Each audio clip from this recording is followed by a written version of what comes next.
بسم اللہ الرحمن الرحیم 30 جولائی 2022 آج اپنی عوام سے مخاطب ہوں۔ اس وقت پورے ملک KPK، بلوچستان، سندھ اور پنجاب کے بہت سے علاقوں میں بارشوں کی وجہ سے اور سیلاب کی وجہ سے کافی حد تک تباہیاں ہو چکی ہیں۔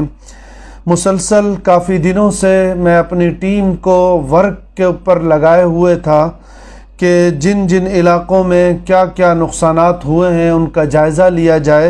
اور ان جائزوں کے بعد اس پر کام کر سکے۔ آج الحمدللہ مختلف علاقوں کی لسٹیں اور مختلف علاقوں کی یہ پیپر ورک میرے تک پہنچ چکا ہے اور کل سے ہماری ٹیم باقاعدہ اس پر کام شروع کرے گی۔ اس موقع پر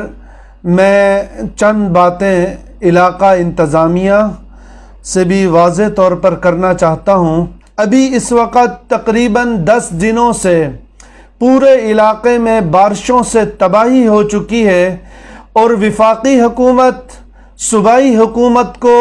اپنا سیاسی گورکھ دھندا ہی ان سے ختم نہیں ہو رہا ہے کہ وہ چاہ جائے کہ ان سیلابی علاقوں کے لوگوں کی طرف اور ان کی پریشانیوں کی طرف دیکھیں۔ انتہائی افسوس سے کہنا پڑتا ہے کہ علاقہ انتظامیہ بھی اس حوالے سے کسی قسم کا کوئی کام نہیں کر رہی اور جو میڈیا ہے وہ بھی صرف اور صرف سیاست کو ہی دکھا رہی ہے اور ملک کے اندر تباہی کس حد تک پہنچ چکی ہے اس حوالے سے کسی نے بھی کسی قسم کا کوئی مؤثر کام ابھی تک نہیں کیا ہے۔ میں اس وقت انتہائی افسوس سے کہہ رہا ہوں کہ میرے علاقے کے تقریباً 40,000 کی آبادی پچھلے 15 دنوں سے پانی اور بجلی سے محروم پڑی ہوئی ہے، ان کا کوئی پوچھنے والا نہیں ہے۔ میری بستیوں کے نوجوان اس وقت رات کے اس ٹائم اپنی مدد آپ کے تحت بجلی کا کام کر رہے ہیں، ان کا کوئی پرسان حال نہیں ہے۔ آج پورا دن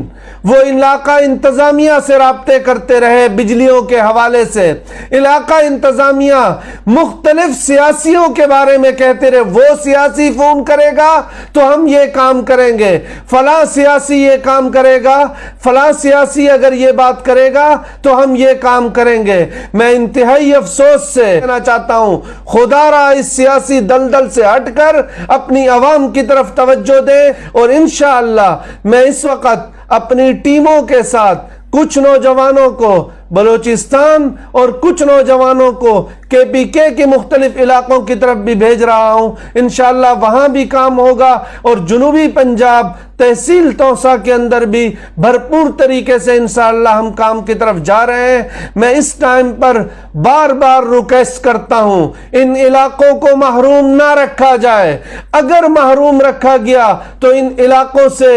لوگ محرومی کے شکار ہو کر پریشانی کی صورت میں باہر نکلتے ہیں، وہ کس کے دروازے پر جائیں؟ موجودہ MPA پوچھنے تک کے لیے نہیں آیا، موجودہ MNA اس کو سیاسی طور پر وفاقی حکومتوں سے فرصت نہیں ہے، تو کون اس علاقے کا خیال رکھے گا؟ میں واضح طور پر کہہ رہا ہوں اگر ان علاقوں کا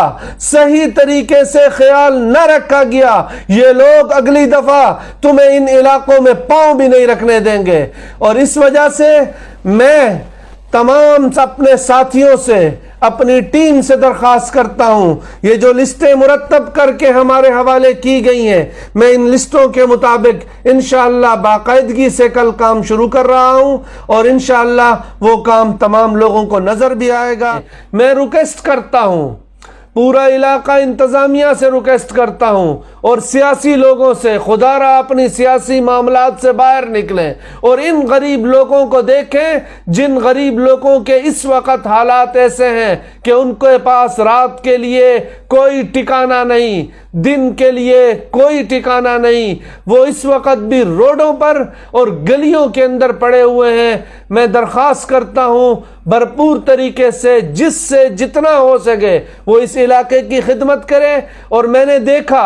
کچھ بستیوں کے نوجوان، کچھ لوگ تھوڑی تھوڑی مقدار میں جتنا ان سے ہو سکا انہوں نے مختلف بستیوں میں جا کر کام کیا، میں ان کا بھرپور شکریہ ادا کرتا ہوں، اور انشاءاللہ ان کے شانہ بشانہ کل سے ہم بھی بھرپور طریقے سے ان علاقوں میں کام کریں گے۔ میں شکریہ ادا کرتا ہوں، اور میں نوجوانوں سے درخواست کرتا ہوں جن سے جتنا ہو سکے وہ اس علاقے کے لیے بھرپور باہر نکلیں اور کام کریں۔ شکریہ۔